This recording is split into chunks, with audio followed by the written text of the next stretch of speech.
kita bertemu lagi di praktikum dasar-dasar pemisahan dan analisis instrumental. Kita masuk ke percobaan kedua, yaitu di percobaan kedua ini kita akan memisahkan suatu sampel menggunakan kromatografi lapis tipis dan kromatografi kolom. Sampel apa yang akan kita gunakan? Kita akan menggunakan sampel daun pandan. Daun pandan ini akan kita ekstraksi terlebih dahulu menggunakan campuran pelarut aseton dan N-heksana. Kemudian selanjutnya dipisahkan menggunakan kromatografi kolom dan kromatografi lapis tipis. Bagaimana keseruan praktikum hari ini? Yuk kita mulai praktikumnya. Halo teman-teman, kembali lagi kita di percobaan 2 DDPA, yaitu pemisahan zat warna dari daun pandan menggunakan kromatografi lapis tipis dan kromatografi kolom. Nah, dengan demikian tujuan percobaan kita hari ini adalah kita akan melakukan pemisahan warna dari daun pandan menggunakan dua teknik, yaitu kromatografi lapis tipis dan kromatografi kolom.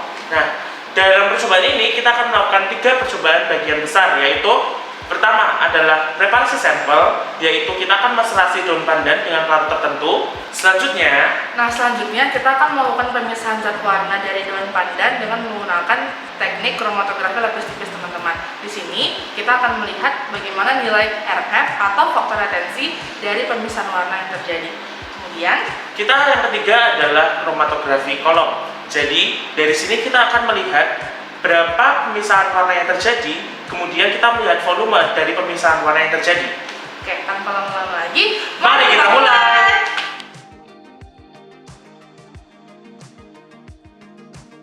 Kromatografi lapis tipis merupakan salah satu kromatografi adsorpsi dengan bentuk planar. Kromatografi lapis tipis ini memiliki fase diam dan fase gerak.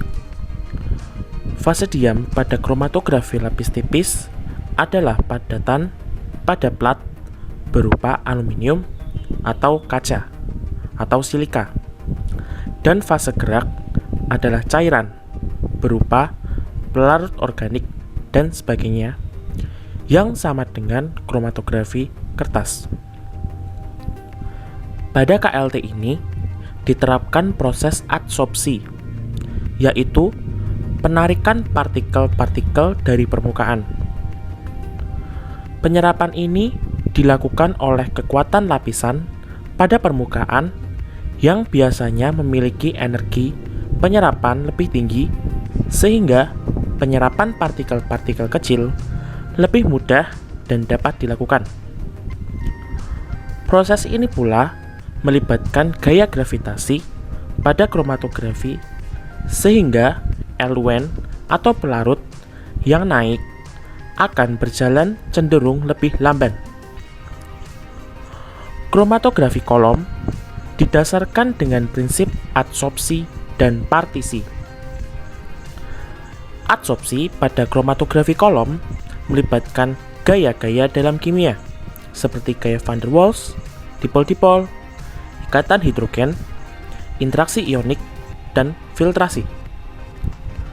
Senyawa yang cocok dengan fase diam akan teretensi dan turun lebih lamban dibandingkan dengan senyawa yang tidak cocok dengan fase diam akan turun lebih cepat.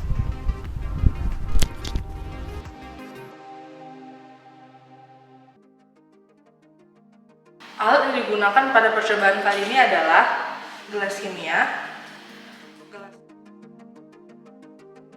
gelas ukur, penggaris, pensil, pipet tetes, batang pengaduk,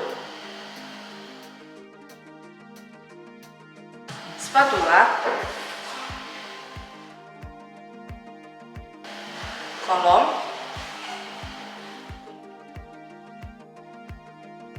gunting, chamber,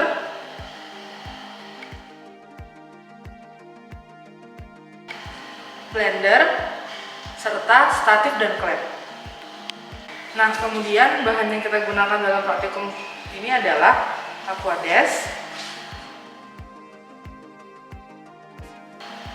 daun pandan,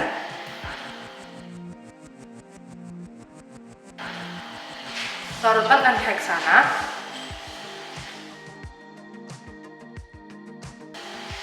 larutan aseton,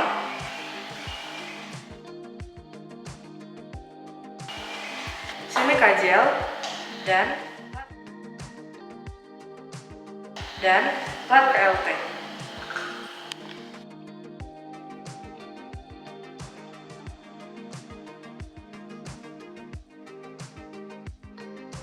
Kita masuk pada tahap preparasi sampel.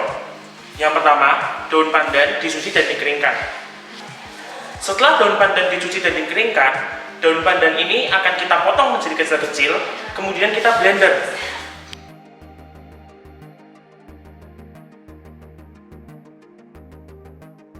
Setelah kita memblender dan mengecilkan ukuran dari daun pandan, kita akan menimbang daun pandan tersebut sebanyak 10 gram untuk dimaserasi.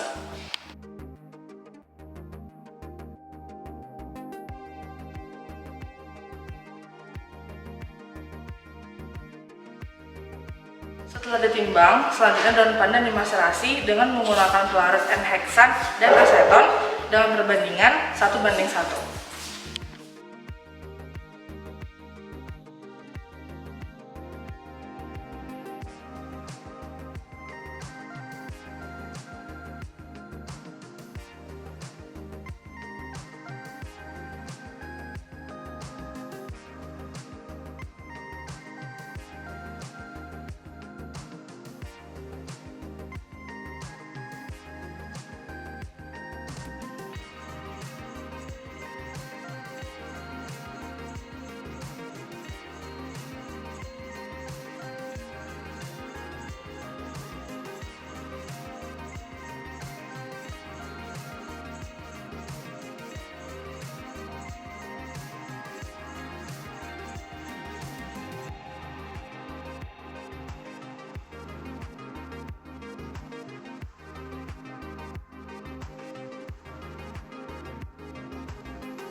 Selanjutnya, kita akan melakukan proses penyaringan terhadap sampel yang telah dimaserasi.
Setelah melakukan kromatografi lapis tipis, kita akan ke bagian selanjutnya, yaitu kromatografi kolom. Dalam permasalahan kromatografi kolom ini, kita membutuhkan statif, lem, dan kolom kromatografi. Yang pertama,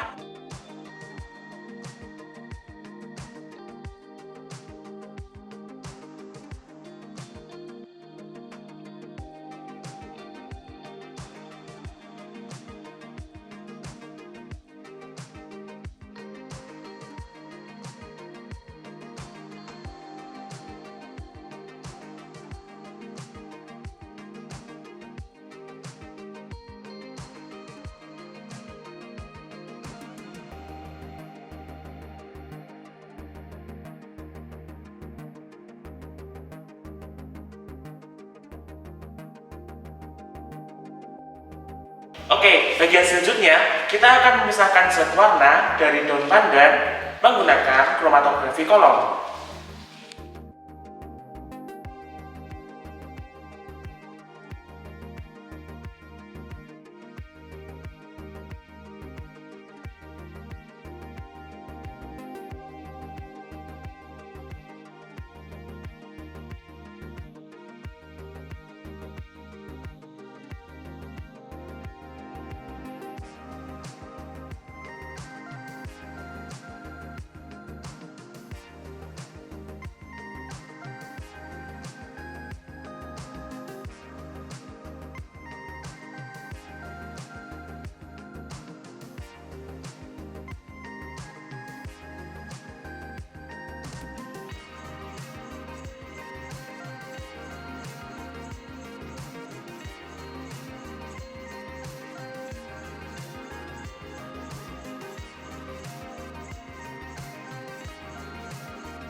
Teman-teman, bagaimana praktikumnya?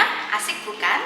Nah, setelah ini jangan lupa teman-teman membuat laporan praktikumnya dan mengerjakan pertanyaan pasca praktek. Kita berjumpa lagi di percobaan berikutnya. Sampai jumpa.